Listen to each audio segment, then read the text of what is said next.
जय श्री राधे राधे दोस्तों। श्री कृष्ण और राधा रानी के अटूट प्रेम की कहानी।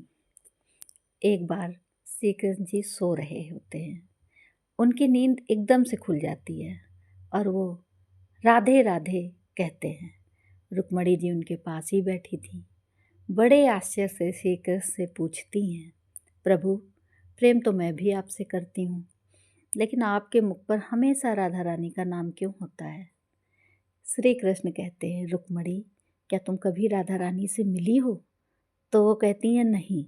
श्री कृष्ण कहते हैं, जाओ फिर तुम आज राधा रानी से मिलकर आओ, फिर तुम्हें पता चलेगा तो मेरे मुंह पर राधा रानी का नाम क्यों रहता है। अब रुक्मणी जी राधा रानी के लिए खीर लेकर उनसे मिलने जाती हैं। उनके द्वार पर पहुंचकर देखती हैं एक रूपवान स्त्री वहाँ खड़ी है।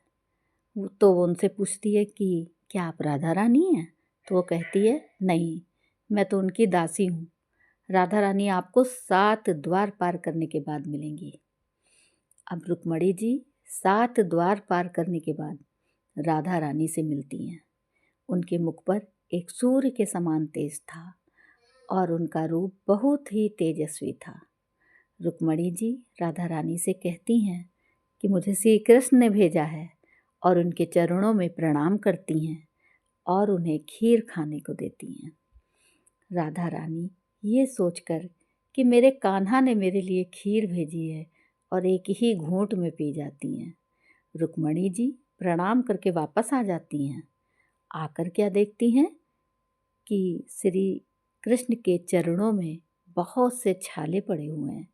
रुक्मणी पूछती हैं, प्रभु आप कहाँ गए थे जो आपके पैरों में इतने छाले पड़ गए? श्री कृष्ण कहते हैं, तुम राधा रानी के लिए क्या ले गई थी? तो वो बताती हैं कि खीर। तो वो कहते हैं कि खीर इतनी गर्म थी कि राधा रानी के मुंह में छाले पड़ गए और उनके हृदय में हमेशा मेरे चरण कमल का ध्यान रहता है, इसलिए मेरे पैरों में भी छाले पड़ गए। अब रुक्मणी जी को समझ में आया कि उनके प्रेम में राधा रानी के प्रेम में क्या अंतर है। रुक्मणी जी श्री कृष्ण से माफ़ी मांगती हैं। तो श्री कृष्ण कहते हैं, माफ़ी मांगनी है तो जाकर राधा रानी से मांगो। रुक्मणी जी एक बार फिर से राधा रानी के पास जाती हैं और उनसे माफ़ी मांगती हैं। राधा रानी उन्हें अपने गले से लगा लेती हैं। बोलिए जय श्री राधे राधे दोस्तों। आपको ये कथा अच्छी लगी हो मेरे चैनल को सब्सक्राइब करिए, कमेंट करिए, लाइक करिए। धन्यवाद दोस्तों।